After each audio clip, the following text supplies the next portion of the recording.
¿Qué es en realidad la psicología? Muchas veces pensamos en ella como si fuera puro sentido común, ¿verdad? Esos consejos que nos dan, los dichos populares, pero la realidad es que hay un mapa mucho más preciso, mucho más riguroso de nuestra mente. Pues bien, hoy vamos a intentar dibujar juntos ese mapa, para pasar de las creencias de toda la vida a la ciencia que de verdad estudia cómo pensamos, cómo sentimos y por qué hacemos lo que hacemos. Nuestro recorrido de hoy va a tener 4 paradas principales. Primero, vamos a ver qué diferencia a la psicología de la calle de la psicología científica. Después, nos asomaremos a las 7 grandes perspectivas que se usan en psicología. Veremos también cómo la ciencia se divide en una parte, digamos, teórica y otra más práctica. Y terminaremos con la joya de la corona: identificar los procesos clave que forman nuestra mente. ¡Vamos allá! Venga, pues, entramos en materia. La primera parada es fundamental, porque tenemos que entender por qué la psicología como ciencia va muchísimo más allá de lo que nos dice la intuición o la experiencia del día a día. A ver, pensemos un momento en los refranes. Por un lado, nos dicen, a quien madruga, Dios le ayuda. Pero por otro, también oímos eso de, no por mucho madrugar, amanece más temprano. ¿En qué quedamos? El sentido común muchas veces nos da respuestas totalmente contradictorias y, la verdad, poco fiables para entender el comportamiento. La ciencia necesita algo más sólido que eso. Y aquí, ojo, está la clave de todo. La psicología del sentido común se basa en experiencias personales, en anécdotas, que a menudo nos pueden engañar. En cambio, la psicología científica no opina, investiga. Utiliza el método científico, lo que significa que busca hechos, datos que se puedan contrastar a través de observaciones sistemáticas y muy rigurosas. No es lo que yo creo, es lo que los datos demuestran. Y claro, este enfoque científico le da a la psicología una hoja de ruta muy clara. Son 4 pasos. Todo empieza por describir un comportamiento de la forma más objetiva posible. Una vez descrito, el siguiente paso es explicar por qué ocurre, cuáles son sus causas. Si entendemos las causas, entonces podemos predecir cuándo es probable que vuelva a pasar. Y con todo ese conocimiento llegamos al objetivo final: ser capaces de modificar ese comportamiento para, en definitiva, mejorar la vida de las personas. Vale, ya tenemos claro que la psicología es una ciencia. Pero, ¿cómo se las apaña para estudiar algo tan increíblemente complejo como la mente humana? Pues no lo hace con una sola mirada, sino con varias a la vez.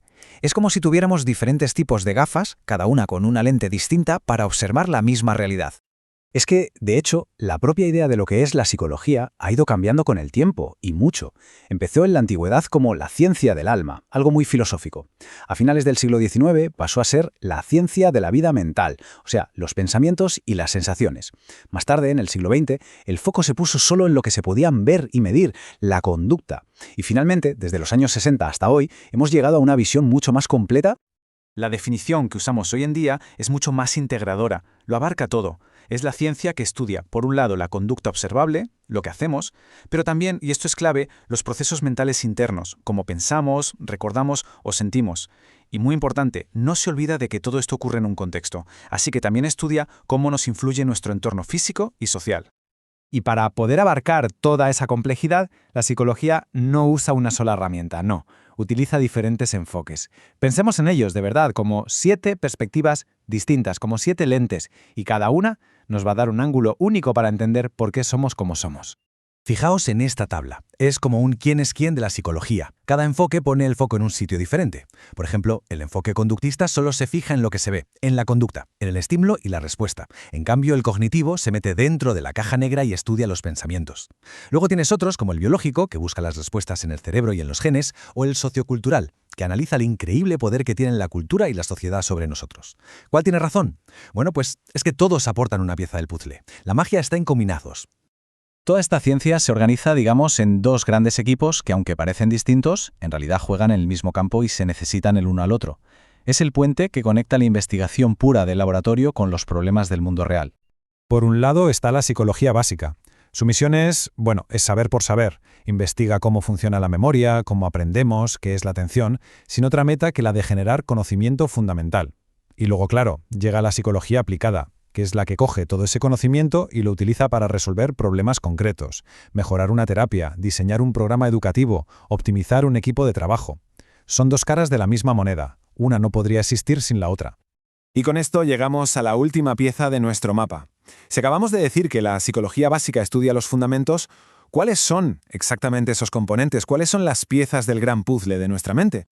Aquí los tenemos. Son los 8 grandes protagonistas, los cimientos sobre los que se construye toda nuestra vida mental. Hay algunos que nos sirven para captar y manejar información del mundo, como la percepción o la memoria. Otros, como el pensamiento y el lenguaje, nos permiten jugar con esa información, razonar sobre ella. Y luego hay 2 muy especiales que nos dan la energía para actuar, la motivación y la emoción.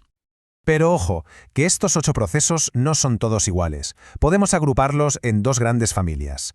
La mayoría son lo que llamamos procesos cognitivos, los que se encargan de conocer, de procesar la información. Pero hay 2 que tienen una función completamente distinta y que son vitales. Son los procesos activadores. Y aquí está el kit de la cuestión. El pensamiento, la memoria, el lenguaje, son las herramientas, son el hardware y el software de nuestra mente. Pero la motivación y la emoción son la electricidad que lo pone todo en marcha. Son, literalmente, el motor de la conducta. Sin ellos, el resto de los procesos se quedarían parados, sin una dirección, sin un porqué. Son la chispa que lo inicia todo. Así que, si hacemos balance, hemos hecho un buen viaje, ¿eh? Hemos pasado de la simple opinión a la ciencia, hemos visto que hay muchas lentes para mirar la mente y hemos identificado sus piezas fundamentales. Y esto nos deja con una pregunta final que es simplemente fascinante. Si ya conocemos los componentes, ¿cómo funciona exactamente ese motor que lo pone todo en movimiento? ¿Qué es lo que de verdad nos impulsa a actuar?